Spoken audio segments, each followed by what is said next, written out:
இப்போ இருக்கிற ஜென்ரேஷன் பீப்புளுக்கு இருக்கிற ஒரே பெரிய ப்ராப்ளம் என்னன்னா ஒழுங்காக நம்மளுக்கு தூக்கம் வராது. இந்த தூக்கம் வராததுக்கு என்ன பண்ணுறதுன்னா மெடிக்கலில் போயிட்டு தூக்கு மாத்திரை வாங்கி போட்டுக்கின்னு தூங்கிடுறேங்க. அதால் வருங்காலத்தில் ரொம்ப பெரிய ப்ராப்ளமாக உங்களுக்கு வரும். பாடி ஃபுல்லும் டேமேஜ். செகண்ட் ரீசன் என்னென்னா டாக்டருங்க கூட சொல்லிங்குவாங்க, இல்லை வீட்டு பக்கத்தில் யாருன்னா சொல்லிங்குவாங்க, யோகா பண்ணுங்கள் இல்லை எக்ஸசைஸ் பண்ணுங்கள் நல்லா தூக்கம் வரும்னு. அதால் ஒரு நாள் பண்ணுங்க 2 நாள் பண்ணுங்கள், அது ரெகுலராக உங்களால் பண்ண முடியாது. இந்த 5 நிமிஷம் வீடியோ உனக்கு லைஃப் இம்ப்ரூவ் பண்ணும் நான் நம்புகிறேன். வீடியோவில் போகிறதுக்கு முன்னால் கீழே இருக்கிற அந்த சப்ஸ்கிரைப் பட்டன் டச் பண்ணிடுங்க, பக்கத்தில் பெல்லு ஆனில் வச்சுக்கோங்க. அப்போ தான் நான் வீடியோ போட்டோன்னே உங்களுக்கு நோட்டிஃபிகேஷன் வரும். நீங்களே வீடியோ பார்த்துட்டு ரொம்ப ஸ்ட்ராங்காக இருங்க, பவர்ஃபுல்லாக இருங்க. ஒரு ஆராய்ச்சியில் என்ன கண்டுபிடிச்சிங்கன்னா, நம்ம சரியாக தூங்காததால் ஹார்ட் டிசீஸு, அப்புறம் கேன்சரு, அது இல்லாமல் மனிதனுக்கு ஒரு பெரிய பெரிய நோயெல்லாம் வரலாம் சொல்லிக்கிறாங்க. அதால் லாஸ்ட் எண்டு வரைக்கும் கவனமாக கேட்டு போங்க. நம்ம அன்றாட வாழ்க்கையில் நைட்டு 10 மணிலேருந்து காலையில் 5 மணி வரைக்கும் கன்ஃபார்ம் தூங்கி ஆகணும். ஒரு 8 ஹவர் தூங்கணும். ஒரு ஆள் தூங்காமல் விட்டுட்டீங்களா கரெக்டாக ஒரு வேலை மேலே ஒரு ஃபோக்கஸ் இருக்காது. அது இல்லாமல் ரொம்ப லேசியாக இருக்குங்க. அது இல்லாமல் வேலை உங்களால் கரெக்டாக செய்ய முடியாது. நம்ம நல்லா தூங்குறதுக்கு ஒரு 10 பாயிண்ட் சொல்கிறேன். First point, before going sleep mobile screen off. நம்ம பாடியில் ஒரு ஹார்மோன் ரிலீஸ் ஆகுது. அதுக்கு பேர் என்னென்னா மெல்டான். இது என்னத்துக்கு ரிலீஸ் ஆகுதுன்னா, நம்ம ரெகுலராக தூங்குறதுக்கோசரம் இந்த ஹார்மோன் ரிலீஸ் ஆகும். நம்ம கண்ணில் மெலிட்டான் ஃபோட்டோ எக்ஸ்பர்ட்னு ஒரு சென்சார் இருக்குது. நம்ம கண்ணு மேலே சென்சார் இருக்குது. அந்த சென்சார் மேலே ப்ளூ லைட் பட்டால் மெல்டான் ரொம்ப ரொம்ப கம்மியாயிரும். உங்களுக்கு புரிகிற மாதிரி சொல்லணும்னா, அது ஃபஸ்ட்டு உருவாச்சுல ஹார்மோனு, அந்த ஹார்மோன் ரொம்ப ரொம்ப கம்மியாயிரும்.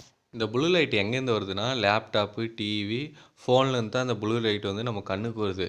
டாக்டர் என்ன சொல்கிறாங்கன்னா, தூங்குறதுக்கு போகிறதுக்கு முன்னாடி 2 ஹவருக்கு முன்னாலே ஃபோனை ஆஃப் பண்ணி வச்சுட்டு அப்புறமா தூங்கத்துக்கு போங்க, அப்போ தான் நல்லா தூக்கம் வருன்றாங்க. நீங்கள்லாம் சொல்லுங்கள், என்னால் ஃபோனை ஸ்டாப்பே பண்ண முடியதில்ல, லேப்டாப்பை யூஸ் பண்ணி ஆகணும் அப்படின்றீங்களா? அவங்களுக்காக இதுக்கு என்ன சொல்யூஷன்னா, தூங்குறதுக்கு போகிறதுக்கு முன்னால் 3 ஹவர் இல்லை 2 ஹவருக்கு முன்னால் ஃபோனை ஆஃப் பண்ணி வச்சுட்டு அப்புறமா தூங்குறதுக்கு போகணும். இப்போ இந்த ஜென்ரேஷன் பீப்புளுக்கு ஃபோனுக்கு, லேப்டாப்புக்கு எல்லாத்துக்கும் அடிக்டாக இருக்கிறாங்க.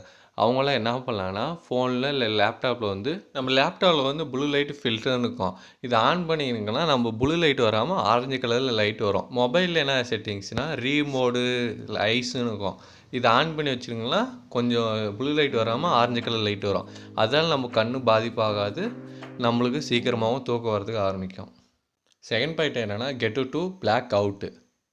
இதில் என்ன சொல்கிறாங்கன்னா, நம்ம ரூம் எப்பயும் பிளாக்காக ரொம்ப இருட்டாகிற மாதிரி வச்சுக்கோங்க. அப்போ தான் நல்லா ஆழ்ந்த தூக்கத்துக்கு போங்கன்னு சொல்கிறாங்க. நம்ம சில பேர் சொல்லுவாங்க, கண்ணுக்கு நான் இது ஐஸ் மாஸ்க் போட்டுக்கிறேன் அப்படின்னு சொல்லுவாங்க.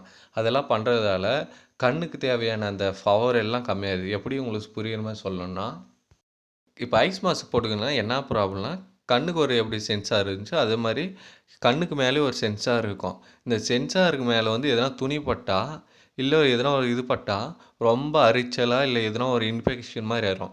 அதால் இது மாதிரி பண்ணாதீங்க. மாப்பிள்ள, என்னடா இது? இது ஃப்ளைட்டில் தூங்கும்போது கண்ணில் வெளிச்சம் படாமல் இருக்காக போட்டுக்கிறது. கண்ணில் வெளிச்சம் படாமல் இருக்கிறது கண்ணை முன்னா போதுமே.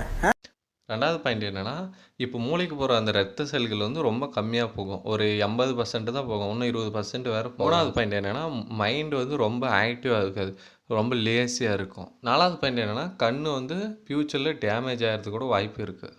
மூணாவது பாயிண்ட் என்னென்னா, பாடி டெம்பரேச்சர். ஒரு ஆராய்ச்சியில் என்ன கண்டுபிடிச்சிருக்காங்கன்னா, இம்சோமியானா தூக்கம் வராதவங்களை தான் அப்படி சொல்லுவாங்க. அது ஒரு நோய் பேர்.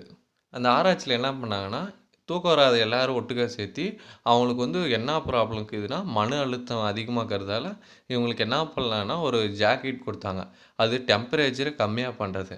அது பண்ணுறதால நார்மல் பீப்புள் மாதிரி இவங்களுக்கு தூக்கம் வரதுக்கு ஆரம்பிச்சு. இதெல்லாம் என்ன சொல்கிறேன்னா, பாடி டெம்பரேச்சர் கம்மி பண்ணால் நல்லா தூக்கம் வரும். இதுக்கு 2 ஐடியா இருக்குது. ஃபஸ்ட்டு ஐடியா என்னென்னா, நீங்கள் தூங்குறதுக்கு போகிறதுக்கு முன்னால் குளிச்சுட்டு போங்க, அப்போ நல்லா தூக்கம் வரும். செகண்ட் ரீசன் என்னென்னா, இன்னர் கார்மெண்ட்டெல்லாம் ரிமூவ் பண்ணிட்டு தூங்குறதுக்கு போனால் நல்லா தூக்கம் வரும். அப்படியானா துணி போடாமல் தூங்குனா நல்லா தூங்குறோம். ரொம்ப குளிர்ச்சியாகிறதால பாடி டெம்பரேச்சர் கம்மியாகும். Fourth point, calm your inner chatter. இந்த மாதிரி ப்ராப்ளம் எல்லாருக்கும் வந்துருக்கும். நம்ம தூங்கும் போது நம்ம பிரெயின் எதுனா ஒன்று திங்கிங் பண்ணியே இருக்கும். பாஸ்ட்டை திங்கிங் பண்ணோம், ப்ரெசன்டென்ஸை திங்கிங் பண்ணோம், ஃப்யூச்சரில் என்ன பண்ணலாம், எப்படி பண்ணால் முன்னேற முடியும், அது இதுன்னு எல்லாமே திங்கிங் பண்ணியிருக்கோம். இந்த மாதிரி நம்ம எல்லாமே திங்கிங் பண்ணியிருந்தால் நம்மளால நல்லா தூங்க முடியாது. இதுக்கு பெஸ்ட்டு சொல்யூஷன் என்னென்னா மெடிடேஷன் பண்ணுங்கன்னா ஓவர் திங்கிங் கம்மியாயிரும். ஒருவேளை உங்களுக்கு பண்ண தெரியலனா எங்கன்னா ஒரு இடத்துல போயிட்டு அமைதியாக உட்காந்து ஒன்றே ஒன்று திங்கிங் பண்ணிடுங்க. அதே உங்களுக்கு ஒரு நல்ல ரிசல்ட்டு கொடுக்கும். Fifth point, go to sleeping time right time. இதுக்கு என்ன ஒரு அர்த்தம்னா, நம்ம 10 மணிலேருந்து 2 மணி வரைக்கும் அதுக்குள்ளே தூங்குறதுக்கு ஆரம்பிச்சிடணும். ஒரு நாள் நம்ம தூங்காம விட்டிங்கன்னா நிறைய டிசீஸ் வரதுக்கு கூட வாய்ப்பு இருக்குது. முக்கியமாக கேன்சர் வரதுக்கு கூட வாய்ப்பு இருக்குது. இந்த டைமில் தான் நம்ம பாடி வந்து ரெஸ்ட்டில் இருக்கணும். ஒரு நாள் இல்லாமல் விட்டுட்டிங்கன்னா நம்ம ஹைட் ஆகிறதுக்கு ஹார்மோனும் உருவாகாது, அப்புறம் யங்காகிற ஹார்மோனும் உருவாகாது. அது இல்லாமல் ஃபஸ்ட்டு சொன்னல மெல்டானு அந்த ஹார்மோனும் உருவாகாது. அதுக்கு இந்த டைமில் வந்து கன்ஃபார்ம் ரெஸ்ட்டில் இருக்கணும். அது இல்லாமல் நைட் டியூட்டிக்கெல்லாம் போகிறதுக்கு கொஞ்சம் அவாய்ட் பண்ணுங்கள். 7th point sleeping food. நம்ம பண்ணுற பெரிய தப்பு என்னென்னா, நம்ம தூங்குறதுக்கு போகிறதுக்கு முன்னாடி ஒரு 1/2 ஹவர் முன்னால் சாப்பிட்டு போயிடுங்க. அந்த மாதிரி பண்ணால் நம்மளுக்கு சீக்கிரமாக ஜீரணம் ஆகாது. அது இல்லாமல் சீக்கிரமாக தூக்கமும் வராது. அதுக்கு என்ன ஒரு சொல்யூஷன்னா, 8 மணிக்கு முன்னால் சாப்பிட்ணும். ஒரு 7:30 அந்த மாதிரி டைமில் சாப்பிட்டிங்கன்னா ஒரு 2 ஹவருக்கு சீக்கிரமாக ஜீரணம் ஆயிரும். அது இல்லாமல் உங்களுக்கு நல்ல தூக்கமும் வரும். ஸ்லீப்பிங் ஃபுட் இருந்ததெல்லாம் எதுவும் இல்லை. எது நம்ம சாப்பிட்டாலும் தூங்குறதுக்கு போகிறதுக்கு முன்னால் 2 ஹவரு முன்னால் சாப்பிட்டு அப்புறமா தான் தூங்குறதுக்கு போகணும். ஒருவேளை உங்களால் முடியாதுன்னா அங்கேயும் ஸ்டெப்பு மேலே அது இதுன்னு நடந்துக்கினீங்கன்னா ஓகே. வீடியோ லாஸ்ட் எண்டு வரைக்கும் பார்த்து ரொம்ப தேங்க்யூ. அப்படியே சப்ஸ்கிரைப் பண்ணிடுங்க ப்ளீஸ்.